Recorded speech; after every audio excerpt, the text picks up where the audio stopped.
4th down and a yard. Second 4th down try on this drive for Wheat Ridge. They'll go to the air. Shannon open, back to the end zone. Touchdown. Kind of felt like they would do that. That's a solid call. You got everybody socked in looking for Livingston. Play fake. We call it a great call there.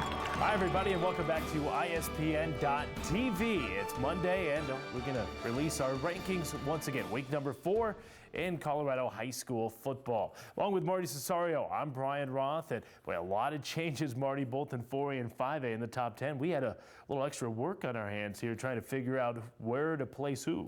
I know, quite a challenge when all of a sudden you're realizing, oh, wow, 1, 2, 3 squads in the top 10 went down, so now we got to make adjustments. Yep. Let's take a look at the 5A top 10, and as you can see, a lot of change there. Columbine drops. Boy, what a game against Chatfield. Yeah, and I like the way they did it, talking about the Chargers. You know, this is the year. Stratton's the senior. McGatlin's never had another quarterback, and seems like things are clicking, and the defense is doing real well. The way they did it, too. You know, just pounding away, Rebel style of football, and winning in a last-minute field goal. And, you know, nice job for those Chargers. They deserve to move up. Yep, and I know a couple of costly fumbles for Columbine as well led to that. Meanwhile, Grandview, they're knocked off by their city rival, Eagle Crest. So it's time to give Eagle Crest a little pub. They have moved in to our top 10. You see them right there. Grandview right behind them. It was a last-second touchdown by C.J. Morgan to help Eagle Crest get the victory there. And Overland, they lose to Cherry Creek. Perhaps Cherry Creek kind of back on the rebound a little bit, but they lose to Cherry Creek. Overland falls out of our top 10. Yeah, they had their moment there, speaking of the Trailblazers and Coach Manfredi's squad, but, you know, now you got to get a couple more wins to get back into it.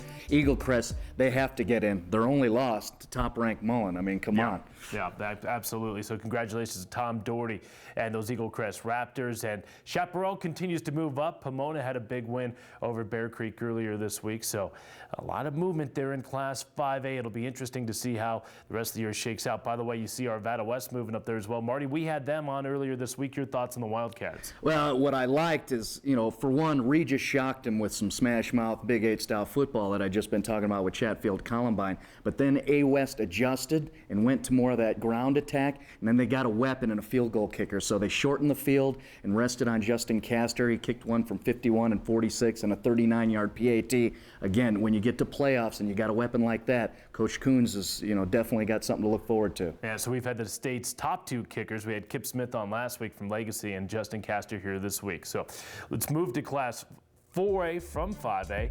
There you see our 4A top 10 polls. And, well, of course, Greeley West still at the top. They hammered Loveland this week, but then there's a lot of movement. And, in fact, we have moved Heritage down. Eagles didn't do anything wrong, mind you. But, boy, we saw 2 pretty good teams here this week. Wheat Ridge and Pine Creek both dominated top 10 matchups on CET. When you talk about, you know, what's critical in the playoffs and, you know, what you need to get in November, I think it's the defenses of both the Farmers and the Eagles. I mean, you saw Wheat Ridge, I saw Pine Creek. Those Eagles just completely annihilated a very good Trojan squad who were missing one player, but, you know, Lawson is an amazing running back, and he was completely negated. Guys like Connor Stevens and Klein just pounding away at people, and then they've got Josh Chance, who's an amazing athlete on the offense. So Pine Creek moves up, and Wheat Ridge moves up. I saw the Farmers had that game with Third Brown. They dominated Dakota Ridge. They did it with defense, but they did it with the passing game. Charlie Land to Eric Shannon on a couple of touchdown hookups. Listen, Recall told us before the game and reiterated the point after the game.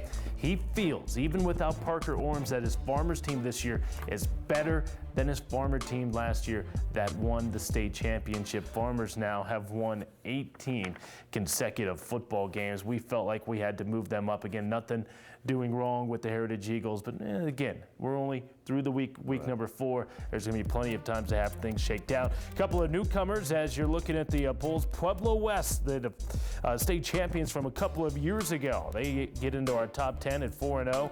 And Lewis Palmer, all right. Who has Lewis Palmer played this year? They really haven't played anybody, but they're 4-0. let's give them a little credit. We're going to throw them in there. Why not? Yeah, and both those squads, the inclusion of them, talking about Pueblo West, they get Pine Creek in 2 weeks, so they get to prove it then. And then give the Rangers some love. Why not? They are undefeated, and coming up this week and the next, playing Cheyenne Mountain and Liberty, 2 3-1 squads. That'll give Lewis Palmer a chance to, I guess, prove themselves, and if they want to stay in, then there you go, put out. We were thinking about keeping Littleton in. They lost to Brighton, and of course Ralston's at 2-2, but we couldn't ignore the 4-0 mark for Lewis Palmer. Congratulations to the Rangers. For Marty Cesario, I'm Brian Roth. Those are week number 4 top 10s here on ISPN.TV.